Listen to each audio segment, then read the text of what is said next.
और ये तस्वीरें कारगिल युद्ध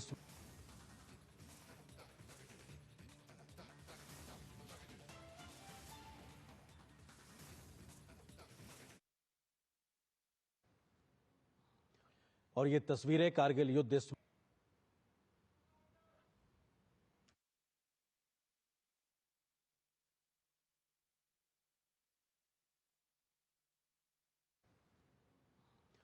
और ये तस्वीरें कारगिल युद्ध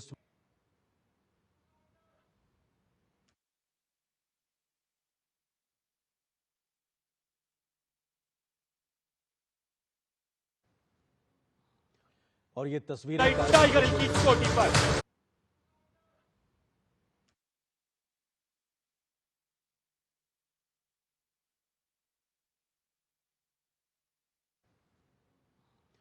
और ये तस्वीरें कारगिल युद्ध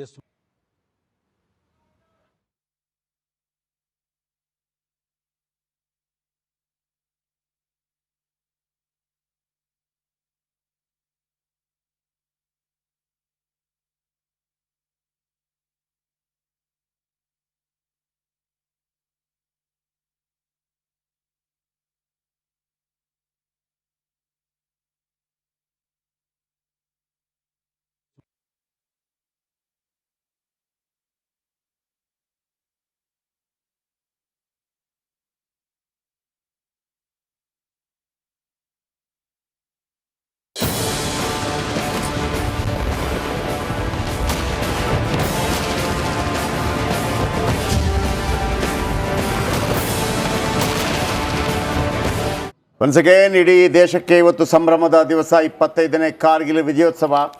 ವಿಜಯ ಭಾಸ್ಕರ್ ಏರ್ ಮಾರ್ಷಲ್ ಹೇಳ್ತಾ ಇದ್ರು, ನಿವೃತ್ತ ಏರ್ ಮಾರ್ಷಲ್ ಹೇಳ್ತಾ ಇದ್ರು, ನಮಗೆ ಈಗಿನ ರೀತಿಯಲ್ಲಿ ಇಕ್ವಿಪ್ಮೆಂಟ್ಸ್ಗಳು ಇದ್ದಿದ್ರೆ ಆ ಸಂದರ್ಭದಲ್ಲಿ ನಾವು ಏನು ನಮ್ಮ ಸೈನಿಕರನ್ನು ಕೆಲವರನ್ನು ಕಳ್ಕೋಬೇಕಾಯಿತು, 528 ಸೈನಿಕರನ್ನು, ಅದರ 10%ನಲ್ಲೇ ನಾವು ಆ ಯುದ್ಧವನ್ನು ಗೆದ್ದು ಬಿಡ್ತಾ ಇದ್ವಿ. ಜೊತೆಗೆ ನಮಗೆ ದೇಶ ಪ್ರೇಮ ಯಾವ ರೀತಿ ಇರಬೇಕು ಅಂತಂದರೆ IPL ಗೆದ್ದಾಗ ಹೇಗೆ ಸಂಭ್ರಮಿಸ್ತೀವೋ ಅದು ಡೈರೆಕ್ಟ್ಲಿ ಇಂಡೈರೆಕ್ಟ್ಲಿ ದೇಶದ ಬಗ್ಗೆನೇ ಸಂಭ್ರಮ, ಇಲ್ಲ ಅಂತಲ್ಲ. ನಮ್ಮ ದೇಶ ಗೆಲ್ತು ಅಂತಲೇ ಸಂಭ್ರಮ. ನಿಮಗೆ 2020 ಮ್ಯಾಚಲ್ಲಿ ಮೊನ್ನೆ ಈಗ ಗೆದ್ದಾಗ ಇಡೀ ಮುಂಬೈನಲ್ಲಿ ಜನಗಳು ಸೇರಿದ್ರು. ಯಾಕೆ ಅಂತಂದರೆ ನಿಮಗೆ ಒಂದಲ್ಲ ಒಂದು ರೀತಿಯಲ್ಲಿ ಭಾರತದ ಬಗ್ಗೆ, ನಮ್ಮ ದೇಶದ ಬಗ್ಗೆ ಸಂಭ್ರಮಿಸೋದಕ್ಕೆ ಅವಕಾಶಕ್ಕಾಗಿ ನಾವು ಕಾಯ್ತಾ ಇರ್ತೀವಿ. ಅದು ಕ್ರಿಕೆಟೋ ಮತ್ತೊಂದು ಮಗದೊಂದು ಅಂತೇಳಿ. ವಿಜಯ ಭಾಸ್ಕರ್ ಅವ್ರು ಹೇಳೋದು ಇಂಥ ಸಂದರ್ಭಗಳಿದೆಯಲ್ಲ, ಇದು ಪ್ರತಿ ದಿವಸ ಓಕೆ ಒಂದು ಹೊರಗೆ ಬಂದು ಇವತ್ತೆಲ್ಲ ಸೇರ್ತೀವಪ್ಪ, ನಾವು ಎಲ್ಲ ಸೇರಿಬಿಟ್ಟು ನಮ್ಮ ತ್ರಿವರ್ಣ ಧ್ವಜವನ್ನು ಒಮ್ಮೆ ರಾರಾಜಿಸ್ತೀವಿ, ಬೋಲೋ ಭಾರತ್ ಮಾತಾ ಕಿ ಜೈ ಹೇಳ್ತೀವಿ, ಅಥವಾ ಸ್ಕೂಲ್ಗಳಲ್ಲಿ ಮನೆಗಳಲ್ಲಿ ಹೇಳ್ತೀವಿ ಅನ್ನೋವಂಥದ್ದು ಆಗಬೇಕು ಅಂತೇಳಿ. ಅದಕ್ಕೆ ನರೇಂದ್ರ ಮೋದಿಯವರು ಅಂಥ ಆ ನಿಟ್ಟಿನಲ್ಲಿ ಮಹತ್ತರ ಹೆಜ್ಜೆ ನಡೆತಿದ್ದಾರೆ. ಹಾಗಾಗಿ ನನಗೆ ವಿಶ್ವಾಸ ಇದೆ, ನಮ್ಮ ಭಾರತೀಯರು ನಮ್ಮ ದೇಶವನ್ನು ಯಾವ ರೀತಿ ಪ್ರೀತಿಸ್ತಾರೆ ಅನ್ನೋದಕ್ಕೆ ಅವಕಾಶಕ್ಕಾಗಿ ಕಾಯ್ತಾ ಇರ್ತಾರೆ ಅಂತೇಳಿ. ಇದನ್ನು ಮನವರಿಕೆ ಕರೆಕ್ಟಾಗಿ ಪ್ರತಿಯೊಬ್ಬರಿಗೂ ಮನವರಿಕೆ ಮಾಡಿಕೊಡ್ಬೇಕಾಗಿದೆ. ಅದಕ್ಕೆ ನಾನು ಈಗ ನಾವು ಕನ್ನಡ ರಿಪಬ್ಲಿಕ್ ಕನ್ನಡದಲ್ಲಿ ಕೂತ್ಕೊಂಡು ಮಾತಾಡ್ತಾ ಇದ್ವಿ, ಪಬ್ಲಿಕ್ಗೋಸ್ಕರ ಮಾತಾಡ್ತಾ ಇದ್ವಿ, ಪಬ್ಲಿಕ್ ಏನು ಮಾಡಬಹುದು ಅಂತ ಹೇಳ್ಬಿಟ್ಟು. ಅದಕ್ಕೆ ನಾವು ಕನ್ನಡಿಗರಾಗಿ ಕರ್ನಾಟಕವಾಗಿ ಹೇಗೆ ನಾವು ಇದನ್ನ ಹಬ್ಬಿಸ್ಬೋದು ಹೇಳಿದ್ರಲ್ಲ, ಹೇಗೆ ಜನಕ್ಕೆ ತಲುಪಿಸ್ಬೋದು ಅಂತ ನಾನು ಒಂದು ವರ್ಷದಿಂದ ಸಾಕಷ್ಟು ಶ್ರಮ ಪಟ್ಕೊಂಡು. ಹೇಳಿ ಸರ್, ಖಂಡಿತ ದಯವಿಟ್ಟು. ಇಲ್ಲಿ ನೋಡಿ, ಇದು ಒಂದು ದಿವಸ ಅಲ್ವಾ, ಒಂದು ವಾರ ಅಲ್ಲ, ಇದು ಸಪ್ತಾಹ ಅಂತ ಬರ್ದಿದ್ದೀವಿ. ಇಡೀ ವರ್ಷ ನಾವು ಆಚರಿಸ್ಕೋಬಹುದು. Karnataka to Kargil, mission Karnataka to Kargil ಅಂತ ಹೇಳ್ಬಿಟ್ಟು ಒಂದು ಪ್ರೋಗ್ರಾಮ್. ಇದು ನೋಡಿ, ಇಲ್ಲಿ ಕಾಣಿಸುತ್ತಲ್ಲ, ಕರ್ನಾಟಕ ಟು ಕಾರ್ಗಿಲ್ ಮಿಷನ್. ಯಾಕೆ ಆಗಬಾರ್ದು? ಇಡೀ ದೇಶಕ್ಕೆ ನಾವು ಮಾದರಿ ಆಗ್ಬೋದು. ಕರ್ನಾಟಕ ವಿಚಿತ್ರ ಅಂದರೆ KAR ಕರ್ನಾಟಕ, ಕಾರ್ಗಿಲ್ 3 ಅಕ್ಷರಗಳು ಮ್ಯಾಚ್ ಆಗ್ತವೆ. ಸೊ ಕರ್ನಾಟಕ ಟು ಕಾರ್ಗಿಲ್ ಮಾಡೋಣ. ಇದೇ ನಮ್ಮ ಕರ್ನಾಟಕದ ಜನಕ್ಕೆ ಅಷ್ಟೊಂದು ಎಕ್ಸ್ಪೋಜರ್ ಇಲ್ಲ. ಒಂದು ಟ್ರೈನು, ಇಡೀ ಟ್ರೈನು ಕಾರ್ಗಿಲ್ವರೆಗೂ ಟ್ರೈನ್ ಹೋಗೋಲ್ಲ, ಬಟ್ ಎಲ್ಲಿವರೆಗೂ ಟ್ರೈನ್ ಹೋಗುತ್ತೋ ಮುಂದಕ್ಕೆ ರೋಡ್ ಟ್ರಾನ್ಸ್ಪೋರ್ಟ್ ಮಾಡಿ ಅಲ್ಲಿ ಹೇಗಿರುತ್ತೆ, ಪರಿಸ್ಥಿತಿಗಳು ಹೇಗಿದ್ದಾವೆ ಅಂತ ಹೇಳ್ಬಿಟ್ಟು, ಅದರಲ್ಲಿ ಅರ್ಧ ಜನ ರೈತರುಗಳು, ಜೈ ಜವಾನ್ ಜೈ ಕಿಸಾನ್ ಅಂತ ಲಾಲ್ ಬಹದ್ದೂರ್ ಶಾಸ್ತ್ರಿ ಅವರು ಹೇಳ್ಬಿಟ್ಟು ಹೋದ್ರಲ್ಲ, ಇಲ್ಲಿ ನಮ್ಮ ರೈತರು ಒಂದಷ್ಟು ರೈತರಲ್ಲಿ ಕರ್ಕೊಂಡು ಹೋದರೆ ನೋಡಿ ಗೆಲುವು ಎಲ್ಲ ಕಡೆಯಿಂದ. ಇದೇ ರೈತರ ಮಂತನದಿಂದ ಅದೇ ಕಾರ್ಗಿಲ್ಗೆ ಹೋಗ್ಬಿಟ್ಟು ಜಯಿಸಿ ಯುದ್ಧದಲ್ಲಿ ಹುತಾತ್ಮರಾಗಿದ್ದಾರೆ ಬಿಟ್ಟರೆ ಆತ್ಮಹತ್ಯೆಗಳಿಲ್ಲ. ಇದೇ ರೈತರಿಗೆ ನಾವು ಒಂದು ಮೆಸೇಜು ಕೊಡ್ಬೋದು ಅಲ್ಲಿ ಕರ್ಕೊಂಡು ಹೋಗ್ಬಿಟ್ಟು, ನೀವು ಯಾಕೆ ನಿಮ್ಮವರೇ ಅಲ್ಲಿ ಹೋಗ್ಬಿಟ್ಟು ಫೈಟ್ ಮಾಡಿ ಹುತಾತ್ಮರಾಗ್ತಾರೆ ಬಿಟ್ಟರೆ ಆತ್ಮಹತ್ಯೆ ಅಲ್ಲ. ನೀವು ಯಾಕೆ ಆತ್ಮಹತ್ಯೆ ಮಾಡ್ಕೊಳ್ತೀರಾ? ಕಲ್ತ್ಕೊಳ್ಳಿ, ನಿಮ್ಮವರಿಂದ ನೀವು ಕಲ್ತ್ಕೊಳ್ಳಿ. So it's got a big message. ಈಗ ನಾವು 528 ಜನ ತೀರ್ಕೊಂಡ್ರು, ಅವ್ರನ್ನ ಸ್ಮರಿಸ್ತಿದ್ದೀವೋ ಬಿಟ್ಟರೆ ಅವ್ರ ಹೆಸರು ನಾವು ಏನು ಮಾಡ್ತಾಯಿದ್ದೀವಿ? ಅದೇ ರೀತಿ ಈಗ 528, ಈಗ 5,28,000 ಜನ ನಾನು ಬ್ಲಡ್ ಡೊನೇಟ್ ಮಾಡ್ತೀನಿ ಅಥವಾ ಆರ್ಗನ್ ಡೊನೇಟ್ ಮಾಡ್ತೀನಿ. ಆ ಥರ ಈ ಇಡೀ ಪ್ರಾಜೆಕ್ಟಲ್ಲಿ ಬರೀ ಸುಮ್ಮನೆ ಹೋಗಿ ಬರೋದಲ್ಲ, ಆ ಥರ ಎಲ್ಲ ಮಾಡಿ ಇಡೀ ಕರ್ನಾಟಕ, ಇಡೀ ದೇಶಕ್ಕೆ ಒಂದು ಮಾದರಿ ಆಗಬೇಕಂತ ನಾವು ಮಾಡಿ ಸರ್ಕಾರಕ್ಕೂ ಪ್ರಯತ್ನ ಮಾಡಿದ್ದೀವಿ. ಬಟ್ ನೀವು ಮೀಡಿಯಾದವರು ಸ್ವಲ್ಪ ಇದು ಹೇಳಿ ನೀವು ಇದು ಒಂದು ಒಳ್ಳೆ ಅವಕಾಶ, ಹಿಂಗೆಲ್ಲ ಮಾಡ್ಬೋದು ಅಂತ ಹೇಳ್ತಾ ಹೋಗಿ. ಓಕೆ, ಸಿಂಪಲ್ ಆಗಿ ನಿಮಗೆ ಏನು ಹೇಳಿಕ್ಕೆ ಸಾಧ್ಯತೆ ಹೇಳಿ. ಒಳ್ಳೆ ಅವಕಾಶ ಇದು. ಸೊ ಫಸ್ಟ್ ಇವತ್ತು ಫುಲ್ ನಮ್ಮ ಇಡೀ ಟಿವಿ ನಿಮಗಾಗಿ. ಓಕೆ, ನಾವು ಮಾತಾಡಲ್ಲ, ಇವತ್ತು ನೀವೇ ಮಾತಾಡಬೇಕು. ಎಲ್ಲದಕ್ಕಿಂತ ಫಸ್ಟ್ ಆಗಿ ಹೇಳ್ಬೇಕಂದ್ರೆ, ಈಗ ನಮ್ಮ MG ರೋಡಲ್ಲಿ ಕುಂಬ್ಳೆ ಸರ್ಕಲ್ ಅಂತ ಒಂದು ಸರ್ಕಲ್, ಕುಂಬ್ಳೆ ಅವರು 10 ವಿಕೆಟ್ ತಗೊಂಡಾಗ ಅದನ್ನ ಸ್ಮರಿಸೋದಕ್ಕೆ ಇಮಿಡಿಯೇಟ್ ಆಗಿ ಕ್ವಿಕ್ ಆಗಿ ಡಿಸಿಷನ್ ನಮ್ಮ ಕರ್ನಾಟಕ ಸರ್ಕಾರ ತಗೊಳ್ತು. ಅದೇ ಮುಂದಿನ ಜಂಕ್ಷನ್ ಇದೆಯಲ್ಲ, brigade road junction, MG road ಇವತ್ತು ಯಾವುದೇ ಹೆಸರಿಲ್ಲ. ಅದಕ್ಕೆ ನಮ್ಮ ಸರ್ಕಾರಕ್ಕೆ ಪಬ್ಲಿಕ್ ಟಿವಿ ಮುಖಾಂತರ ಪಬ್ಲಿಕ್ಗೆ ನಾನು ಬೇಡ್ಕೊಳ್ಳೋದು ಅಥವಾ ಮನವರಿಕೆ ಮಾಡ್ಕೊಳ್ಳೋದು ಅಂದರೆ, ಸರ್ಕಾರಕ್ಕೆ ಬರೀ ಆಗಲೇ ಸರ್ಕಾರದ ಜೊತೆ ಸಾಕಷ್ಟು ಮುಖ್ಯಮಂತ್ರಿಗಳ ಹತ್ರನೂ ಮಾಡಿದ್ದಾಗಿದೆ, ನಮ್ಮ ಉಪಮುಖ್ಯಮಂತ್ರಿಗಳ ಹತ್ರನೂ ಪ್ರಪೋಸಲ್ ಕೊಟ್ಟಾಗಿದೆ. ವೀರ ಚೌಕ, ವೀರ ಚೌಕ ಅಂದರೆ ವೀರ ಚೌಕ ಸಿಂಪಲ್ ಹೆಸರು, ಅದಕ್ಕೆ ಎಕ್ಸ್ಪಾನ್ಷನ್ ಕೊಡ್ತಾ ಹೋದ್ರೆ ಅಂದ್ರೆ MG road and brigade centre junction, ಯಾಕಂದ್ರೆ ಅಲ್ಲೇ ನಮಗೆ ಈಗ ಬ್ರಿಗೇಡ್ ಅನ್ನು ಮಿಲಿಟರಿಗೆ ಸಂಬಂಧಪಟ್ಟಿದೆ. ಆಮೇಲೆ ಅಲ್ಲಿ ಮಿಲಿಟರಿಗೆ ಸಂಬಂಧಪಟ್ಟಂತ ಜಾಗ ಇದೆ. ಆಮೇಲೆ ಮಾಣಿಕ್ ಶಾ ಪೆರೇಡ್ ಮೈದಾನ ಇದೆ. ಆಮೇಲೆ ಯಾವುದು ನಾವು ಜನವರಿ 26 ಮತ್ತು ಆಗಸ್ಟ್ 15 ಅಲ್ಲೇ ಕಾರ್ಯಕ್ರಮ ಆಚರಿಸೋದು. ಎಲ್ಲ ಮುಖ್ಯಮಂತ್ರಿಗಳು, ಎಲ್ಲ ಅತಿಥಿಗಳು ಬರೋದು ಅಲ್ಲಿಗೆ. ಕರೆಕ್ಟ್, ವೀರ ಚೌಕ್. ಅದಕ್ಕೆ ವೀರ ಚೌಕ ಅಂದ್ರೆ ವೀರ ಚೌಕಕ್ಕೆ ಎಕ್ಸ್ಪಾನ್ಷನ್ ಕೊಡ್ತಾ ಹೋಗ್ತೀವಿ. ಸಿಂಪಲ್ ಆಗಿ ಜನಕ್ಕೆ ಸುಲಭ ಅಂದ್ರೆ ವೀರ ಚೌಕ. ಹೌದು, ಅದಕ್ಕೆ ಅಲ್ಲಿಗೆ ಮಿಲಿಟರಿಗೆ ಸಲ್ಯೂಟ್ ಮಾಡಿದಾಗಾಯ್ತು. ಈ ಸಂದರ್ಭದಲ್ಲಿ ಅಂದ್ರೆ 25ನೇ ವರ್ಷದ ಸಂದರ್ಭದಲ್ಲಿ ನಾನು ಸರ್ಕಾರಕ್ಕೆ ಮತ್ತೆ ಪಬ್ಲಿಕ್ ನಲ್ಲಿ ಕೇಳ್ಕೊಳ್ತಾ ಇದ್ರು, ರಿಪಬ್ಲಿಕ್ ಟಿವಿ ಮುಖಾಂತರ ಅದಕ್ಕೆ ಹೆಸರು ಕೊಡಿ. ವೀರ ಚೌಕ ಅಂದ್ರೆ ವೀರ ರವಿ ಚೌಕನೂ ಆಗುತ್ತೆ. ಯಾಕಂದ್ರೆ ಕಾರ್ಗಿಲ್ ಯುದ್ಧದಲ್ಲಿ ಒಂದು ಮುಖ್ಯ ಪಾತ್ರ ವಹಿಸಿದವರೊಬ್ರು ನಮ್ಮವ್ರು ಕರ್ನಲ್ ರವೀಂದ್ರನಾಥ್ ಅಂತ ಹೇಳ್ಬಿಟ್ಟು. ಕರ್ನಲ್ ರವೀಂದ್ರನಾಥ್ ಅವರು 2018ರಲ್ಲಿ ಸಡನ್ ಆಗಿ ತುಂಬಾ ಹೆಲ್ದಿ ಆಗಿದ್ರು. ನಮ್ಗಿಂತ ಒಂದು 7-8 ವರ್ಷ ಸೀನಿಯರ್, ನಮ್ಗಿಂತ ಫಿಟ್ ಇದ್ದವರು ಸಡನ್ ಆಗಿ ಅನ್ಎಕ್ಸ್ಪೆಕ್ಟೆಡ್ ಆಗಿ ತೀರ್ಕೊಂಡ್ಬಿಟ್ರು. ಅವತ್ತು ಇದೇ ಸರ್ಕಾರ ಆಯ್ತು, ನಮ್ಮ ಶ್ರೀ ಸಿದ್ದರಾಮಯ್ಯ ಅವ್ರ ಸರ್ಕಾರ ಆಯ್ತು. ಯಾರ್ಯಾರಿಗೋ ಗನ್ ಸಲ್ಯೂಟ್ ಎಲ್ಲ ಆಗುತ್ತೆ. ಇವರು ವೀರಚಕ್ರ ವಿಜೇತ, ಟೊಲೋಲಿಂಗ್ ಗೆದ್ದು ಕೊಟ್ಟವರು. 3 ಸಾರಿ ನಾವು ಅದು ಆ ಪೀಕ್ನ 2 ಸಾರಿ ಕಷ್ಟ ಆಯಿತು, ಗೆದ್ಕೊಳಕ್ಕಾಗಲ್ಲ. ಕೊನೆಗೆ ಇವರು ಇಳಿದು ನಮ್ಮವ್ರು ಕನ್ನಡಿಗರವರು, ವೀರ ಕನ್ನಡಿಗ ಅಂತ ಹೇಳಬೇಕು, ಅದನ್ನ ಗೆದ್ಕೊಟ್ರು. That was a turning point in Kargil. ವೀರ ಚೌಕ. ಓಕೆ, ಸೊ ಅವ್ರನ್ನ ಗುರ್ಸ್ಕೊಂಡೋಗುತ್ತೆ. 2018ರಲ್ಲಿ ಅವ್ರಿಗೆ ಆ ಮನ್ನಣೆ ಕೊಡದೇ ಇರೋದು ಅಥವಾ ಆ ಗೌರವ ಸಿಗಬೇಕಾದ ಗೌರವ, ಅರ್ಹತೆ ಇರೋದು, ಅದು ವೀರಚಕ್ರ ವಿಜೇತ ಅವರು. ಹೌದು, ವೀರಚಕ್ರ ಎಲ್ಲರಿಗೂ ಸಿಗೋದಿಲ್ಲ. ಕರೆಕ್ಟ್. ಅಂಥವ್ರಿಗೆ ಕೊಡ್ದಿದ್ದನ್ನ ಆ ತಪ್ಪನ್ನು ಕರೆಕ್ಷನ್, ತಪ್ಪು ಕಾಣಿಕೆ ಥರನೂ ಅಂದ್ಕೋಬೋದು ಸರ್ಕಾರ. ಕರೆಕ್ಟ್. ಇದೆಲ್ಲ ಮಾಡಲಿ ಅಂತ ಹೇಳ್ಬಿಟ್ಟು ನಾನು ಪಬ್ಲಿಕ್ಗೂ ಬೇಡ್ಕೊಳ್ಳೋದೆ ಅಂದರೆ, ಸರ್ಕಾರಕ್ಕೆ ನೀವು ಒಂದು ಲೆಟರ್ ಕಳಿಸಿ, ಟ್ವೀಟ್ ಮಾಡಿ, ಅಥವಾ ಸೋಷಿಯಲ್ ಮೀಡಿಯಾದಲ್ಲಿ ಮುಖ್ಯಮಂತ್ರಿಗಳಿಗೂ ಅಷ್ಟೇ, ಉಪಮುಖ್ಯಮಂತ್ರಿಗಳಿಗೂ ಒಂದು ಮೆಸೇಜ್ ಕಳಿಸಿ. ಕರೆಕ್ಟ್. ವೀರ ಚೌಕ ಬ್ರಿಗೇಡು ಹೇಳಿದಲ್ಲ, ಆ ಏರಿಯಾ ಮಿಲಿಟರಿಗೆ ಸಂಬಂಧಪಟ್ಟಿದೆ. ಆ ರೋಡ್ ಶುರು ಆಗೋದು ಬ್ರಿಗೇಡ್ ಪ್ಯಾರಲಲ್ ರೋಡ್ ಕೂಡ ಮಿಲಿಟರಿ ಇದೆ ಅದು. ಹೌದು. ಅದಕ್ಕೆ ಅದು ಕೊಟ್ಟರೆ ಸೂಕ್ತವಾಗಿರುತ್ತೆ ಅಂತ ಒಂದು, ಅದು ಫಸ್ಟ್ ಪಾಯಿಂಟ್. ಅದು ಕರೆಕ್ಟ್. ವೀರ ರವಿ ಚೌಕ ಆಯಿತು. ವೀರ ಚೌಕ ಶಾರ್ಟ್ ಆಗಿ ಉದ್ದಕ್ಕೆ ಹೇಳೋ ಅವಶ್ಯಕತೆನೂ ಬರಲ್ಲ, ಸಿಂಪಲ್ ಆಗಿ ಹೇಳ್ಬೋದು. ಜನಕ್ಕೊಂದು ಪದೇ ಅಲ್ಲಿ ಹೋದಾಗೆಲ್ಲ ವೀರ ಚೌಕ, ನಾವು ವೀರರಪ್ಪ, ನಮ್ಮ ವೀರರು ಇದಾರೆ ನಮ್ಮಲ್ಲೂ ಅನ್ನೊಂದು ಮೆಸೇಜು ಹೋಗುತ್ತೆ. ಅದಾದಮೇಲೆ ಇದು 25ನೇ ವರ್ಷ ಅಲ್ವಾ, ಏನೇನು ಮಾಡ್ಬೋದು ಅಂದರೆ, ಮಿಷನ್ ಕರ್ನಾಟಕ ಟು ಕಾರ್ಗಿಲ್ ಅಂದರೆ ಕರ್ನಾಟಕ ನಾವು ಇಡೀ ದೇಶಕ್ಕೆ ಮಾದರಿ ಆಗ್ಬೋದು. ಅಂದರೆ ಕಾರ್ಗಿಲ್ ನಾವು ಹೇಗೆ ಆಚರಿಸ್ತಿದ್ದೀವಿ ಪ್ರೊಡಕ್ಟಿವ್ ಆಗಿ, ಪ್ರೊಆಕ್ಟಿವ್ ಆಗಿ. ಅಲ್ಲಿನ ಕೆಲವು ಸ್ಕೂಲ್ಗಳನ್ನ, 25 ಸ್ಕೂಲ್ಗಳನ್ನ ಕಾರ್ಗಿಲ್ ಏರಿಯಾದಲ್ಲಿ, ಅಲ್ಲಿನ ನಾವೀಗ ಹೇಗೆ ಅವ್ರಿಗೆ ಎಕ್ಸ್ಪೋಸ್ ಆಗಿಲ್ವೋ ಕಾರ್ಗಿಲ್ಗೆ, ಕಾರ್ಗಿಲ್ ಜನತೆನೂ ಒಂದು ಪಾಪ ಅವರ ಇದರಲ್ಲಿ ಲಿಮಿಟ್ ಆಗಿಬಿಟ್ಟಿದ್ದಾರೆ. 25 ಸ್ಕೂಲ್ಗಳನ್ನ ನಾವು ಇಲ್ಲಿನವರು, ಕರ್ನಾಟಕದವರು, ಕನ್ನಡಿಗರು, ಇಲ್ಲಿನ ಕಂಪ್ನಿಗಳು ಇರ್ಬೋದು, ಇಂಡಿವಿಜುವಲ್ಸ್ ಇರ್ಬೋದು, ಅವುಗಳನ್ನ ಅಡಾಪ್ಟ್ ಮಾಡ್ಕೊಡೋದು. 25 ಸ್ಕೂಲ್ಗೆ 25 ಹಾಕಿ ಕಿಟ್ಸು. ಯಾಕಂದರೆ ಹಾಕಿ ನಮ್ಮ ನ್ಯಾಷನಲ್ ಗೇಮು. ಕ್ರಿಕೆಟ್ ಬಿಟ್ಟು ನಾವು cricket has become our religion. Hockey is a national game. 25 hockey ಕಿಟ್ಸ್ಗಳು ಕೊಡಿ, ಆಮೇಲೆ 25 ಕ್ರಿಕೆಟ್ ಸೆಟ್ಸು ಕೊಡಿ, 25 ಕಂಪ್ಯೂಟರ್ಸ್ ಕೊಡಿ, 25 ಏನೋ ರೂಟರ್ಸು, ಡೋಂಗಲ್ಸು, ಪ್ರೊಜೆಕ್ಟರ್ಸು, ಈ ಥರ ಸಾಕಷ್ಟು ಕೊಡ್ಬೋದು. ಕೊಟ್ಟರೆ ಅಲ್ಲಿಗೆ ಕರ್ನಾಟಕದ ಮತ್ತು ಕಾರ್ಗಿಲ್ನ ಒಂದು ಬಾಂಧವ್ಯನೂ ಬೆಳೆಯುತ್ತೆ. ಇಲ್ಲಿಗೆ ಮುಗಿಯಲ್ಲ, ಇದು ಶುರು ಆಗುತ್ತೆ. ಇದು ಅದಾದ ನಂತರ 559, 528 ಅದೆಲ್ಲ ಇದೆ, ಅದು ಕ್ಯಾಲ್ಕುಲೇಷನ್ ಇದೆ. ಅಲ್ಲಿನ ಜನಕ್ಕೆ 5590 ನ್ಯಾಷನಲ್ ಫ್ಲಾಗ್ಗಳು ಕೊಡಿ.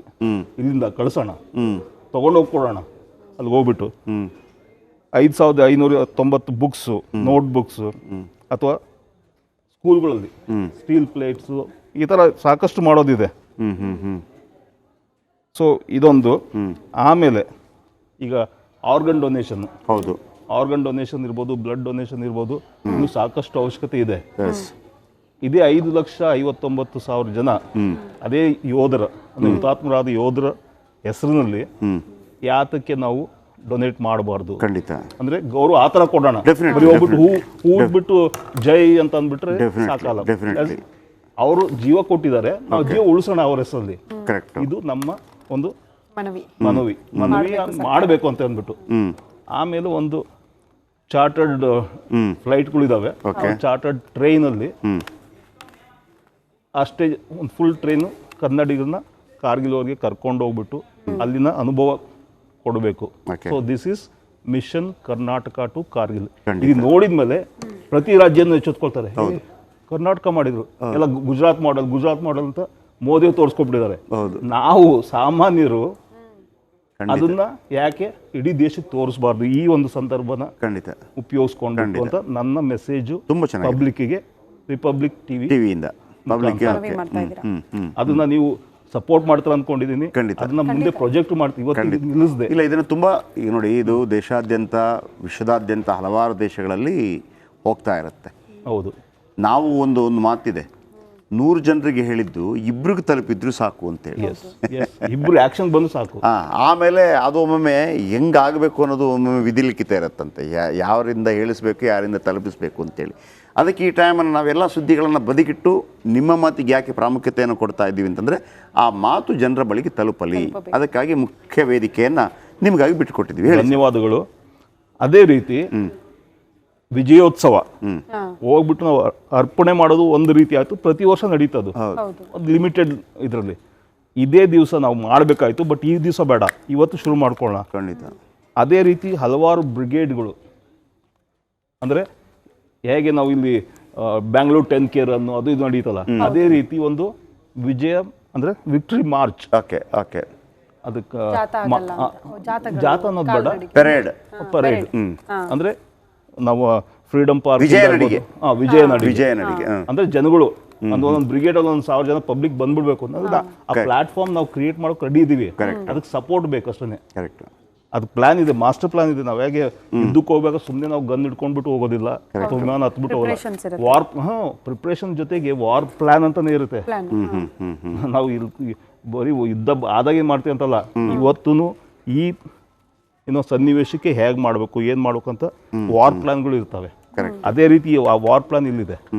ಅಂದ್ರೆ ಇದನ್ನ ಹೇಗೆ ಆಚರಣೆ ಹೇಗೆ ಮಾಡುವಂತ ವಾರ್ ಪ್ಲಾನ್ ಇದೆ. ಈಗ ನೋಡಿ, ಬ್ರಿಗೇಡ್ಸ್ ಅಂತ ಅಂದೆ, 25 ಬ್ರಿಗೇಡ್ಗಳು ಕನ್ನಡಕ್ಕೆ ಸಂಬಂಧಪಟ್ಟಾಗಿ ಹೇಳ್ಬೋದು. ಫಾರ್ ಎಕ್ಸಾಂಪಲ್ ಹೇಳ್ಬೋದು, ಫೀಲ್ಡ್ ಮಾರ್ಷಲ್ ಕರಿಯಪ್ಪ ಬ್ರಿಗೇಡ್ ಅಂದ್ರೆ ನಮ್ಮ ಕೊಡಗಿನವರು, ಅವರು ಫಸ್ಟ್ ಆರ್ಮಿ ಚೀಫು, ಅಂದ್ರೆ ನಮಗೆ ಸ್ವಾತಂತ್ರ್ಯ ಬಂದ ಮೇಲೆ. ಆಮೇಲೆ ಫೀಲ್ಡ್ ಮಾರ್ಷಲ್ ಸ್ಯಾಮ್ ಮಾಣೆಕ್ ಶಾ ಬ್ರಿಗೇಡು. ಅದೇ ರೀತಿ ಕರ್ನಾಟಿಕ್ ಬ್ರಿಗೇಡು, ಈ ಥರ ಇತ್ತು ಮುಂಚೆ, ಬಟ್ ಈಗ ಕರ್ನಾಟಿಕ್ ಇದಿಲ್ಲ. ಕೆಂಪೇಗೌಡ ಬ್ರಿಗೇಡು, ರಾಣಿ ಅಬ್ಬಕ್ಕ ಬ್ರಿಗೇಡು. ಅಂದರೆ ನಮ್ಮ ಜನಕ್ಕೆ ನಮ್ಮ ಹೆಮ್ಮೆನೂ ಬರಬೇಕು, ಸಂದರ್ಭ ಇದು ಈ ಟೈಮು. ಅದೇ ರೀತಿ ಸುಮಾರು Sangolli Rayanna brigade, 1K Obavva brigade, Chalukya brigade, Hoysala brigade, Vijayanagara brigade, Mysuru brigade, Rashtrakuta brigade, even Tipu brigade. Controversy ಅಂತ ಹೇಳ್ಬೋದು, ಬಟ್ ಟಿಪ್ಪುನು ಒಬ್ಬ ಯೋಧ ಆಗಿದ್ದ. ಅದು ಅಲ್ಲ, ಹೋರಾಟ ಮಾಡಿಕೊಂಡು ಮಣಿದ ಬಿಟ್ರೆ ಅವನು ಇಲ್ಲ. ಪಾಲಿಟಿಕಲ್ ವಿಚಾರಗಳು ಬೇರೆ. ಆಮೇಲೆ ನಮಗೆ ಟಿಪ್ಪುದು ಬರೋದೇನಂತಂದ್ರೆ, ಈ ರಾಕೆಟ್ ಸೈನ್ಸ್ಗೆ ಮೂಲನೇ ಆತ ಅಂತ ಫಸ್ಟ್ ಯೂಸ್. ಹೌದು, ಬ್ರಿಟಿಷ್ ಮ್ಯೂಸಿಯಂನಲ್ಲೇ ಅದರ ಬಗ್ಗೆ ಬರೆದಿಡಲಾಗಿದೆ. ಬ್ರಿಟಿಷ್ ಮ್ಯೂಸಿಯಮ್ಮು, ಬ್ಯಾಂಗ್ಳೂರು ರಾಕೆಟ್ ಅಂತಲೂ ಇತ್ತು, ಅದೆಲ್ಲ ಇಲ್ಲಿಂದ ಆಗಿದೆ ನೋಡಿ. ಖಂಡಿತ. ನಾವು ಇದಕ್ಕೆ ಹೈಲೈಟ್ ಮಾಡೋದು ನಾವು ಮಾಡಬೇಕು. ಸೊ ರಾಜಕೀಯವಾಗಿ ಟಿಪ್ಪು ಅದು ಇದು ಅಂತ ಏನೋ ನಡೆಯುತ್ತೆ, Correct. ಬಟ್ ಅದು ಬೇರೆ. ಆತ ಹೇಗೆ ಕೊನೆ ಉಸಿರೆಳೆದ ಅಂತ ಅದನ್ನು ನಾವು ವಾರಿಯರ್ ಯಾರು ಫೈಟ್ ಮಾಡ್ದ, ನಮ್ಮನ್ನು ಫೈಟ್ ಸರ್, ಮಾಡ್ದ. ಸೈನಿಕನಿಗೆ ಸೈನಿಕನೇ ಸರ್. ಅಷ್ಟೇನೆ. ಅವನು ಕಾಂಗ್ರೆಸ್, ಬಿಜೆಪಿ, ಹಿಂದೂ, ಮುಸ್ಲಿಂ ಎಂಥದ್ದು ಅಲ್ಲ. ಅವನ ಹೋರಾಟದ ಕೆಚ್ಚೆದೆ ಏನು ಅಂತ. ಈಗ ಯಾರು ರಾಣಾ ಪ್ರತಾಪ್ ಸಿಂಹ ಬಗ್ಗೆ, ರಾಣಾ ಪ್ರತಾಪ್ ಸಿಂಹನ ಬಗ್ಗೆ ವಿರೋಧಿಗಳು ಕೂಡ ಆತನ Appreciate. ಪರಾಕ್ರಮದ ಬಗ್ಗೆ ಹೇಳ್ತಾರೆ. ಯಾಕಂದ್ರೆ ಚೇತಕ್ ಅನ್ನುವಂಥ ಒಂದು ಕುದುರೆ, ಆಮೇಲೆ ತನ್ನ ಒಂದು ಸಣ್ಣ ಒಂದು ಜಾಗಕ್ಕಾಗಿ ಮಾಡಿದಂಥ ಹೋರಾಟ, ಆಮೇಲೆ ಆ ಒಂದು ಅವರ ಎತ್ತಾ ಇರುವಂಥ ಖಡ್ಗ. ರಾಣಾ ಪ್ರತಾಪ್ ಸಿಂಹನಿಗಿಂತ ದೊಡ್ಡ ಒಬ್ಬ ಯೋಧ ನಮಗೆ ಭಾರತದಲ್ಲಿ ಸಿಗೋದಕ್ಕೆ ಸಾಧ್ಯನೇ ಇಲ್ಲ. ಅಂದರೆ ಅವರು ಒಂದು ಸಲ ಹಿಂಗೆ ಅವರ ಖಡ್ಗದಲ್ಲಿ ಹಿಂಗೆ ಹೊಡೆದ್ರೆ 2 ಪೀಸ್ ಆಗ್ತಾ ಇತ್ತಂತೆ. ಚೇತಕ್ ಅನ್ನುವಂಥ ಕುದುರೆ ಒಂದು ಕಾಲು ಕಟ್ಟಾಗತ್ತೆ. ಆ ಕುದುರೆ ಯಾವ ರೀತಿ ಒಂಥರ ದೇಶಭಕ್ತಿ ಇರುತ್ತೆ ಅಂತಂದ್ರೆ, ಕಾಲು ಕಟ್ಟಾದ ಕುದುರೆ ಕೂಡ ಓಡುತ್ತೆ, 100 ಕಿಲೋಮೀಟರ್ ಓಡುತ್ತೆ. ಸೊ ಅದನ್ನು ನಾವು ನೋಡಬೇಕು. ಟಿಪ್ಪು ಬ್ರಿಗೇಡ್ ನಾವು ಬಿಟ್ಟಿಲ್ಲ. ಯಾಕೆಂತಂದ್ರೆ ಟಿಪ್ಪು ನಮ್ಮವ್ರ ಜೊತೆ ಹೋರಾಟ ಮಾಡಿ ಅವನು ಸಾಲಿಲ್ಲ. ಬ್ರಿಟಿಷ್ ಹೊರಗಡೆಯವರು ವಿರುದ್ಧ ಹೋರಾಟ ಮಾಡಿ ಜೀವ ಕೊಟ್ಟಿದ್ದು. ತನ್ನ ಮಕ್ಕಳನ್ನು ಅವನು ಏನೋ ಒತ್ತೆ ಒತ್ತೆಯಾಳಾಗಿರ್ತಾನೆ. भारत माता की आवाज पहाड़ी के उस पार सुनाई देनी चाहिए. भारत माता की, भारत माता की. लद्दाख के lieutenant governor BD Mishra ji, केंद्रीय मंत्री Sanjay Seth, chief of defence staff general Anil Chauhan, तीनों सेनाओं के सेनाध्यक्ष, करगिल युद्ध के समय सेनाध्यक्ष रहे जनरल वीपी मलिक जी, पूर्व सेनाध्यक्ष जनरल मनेज पांडे जी, वीरता पुरस्कार प्राप्त सेवारत और सेवानिवृत्त सैनिकों, करगिल युद्ध के बहादुर वीरों की माताएं, वीर नारियां और उनके समस्त परिजन, सेना के बहादुर जवानों और मेरे प्रिय देशवासियों, आज लद्दाख की ये महान धरती कारगिल विजय के 25 वर्ष पूरे होने की साक्षी बन रही है. कारगिल विजय दिवस हमें बताता है कि राष्ट्र के लिए दिए गए बलिदान अमर होते हैं. दिन, महीने, वर्ष, सदियां गुजरते हैं. सर्दियां भी गुजरती हैं, मौसम भी बदलते हैं, लेकिन राष्ट्र की रक्षा के लिए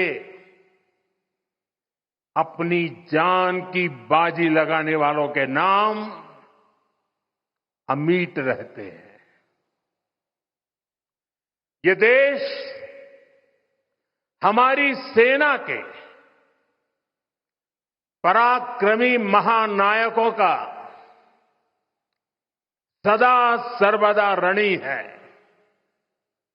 ये देश उनके प्रति कृतज्ञ है. साथियों, मेरा सौभाग्य है कि कारगिल युद्ध के समय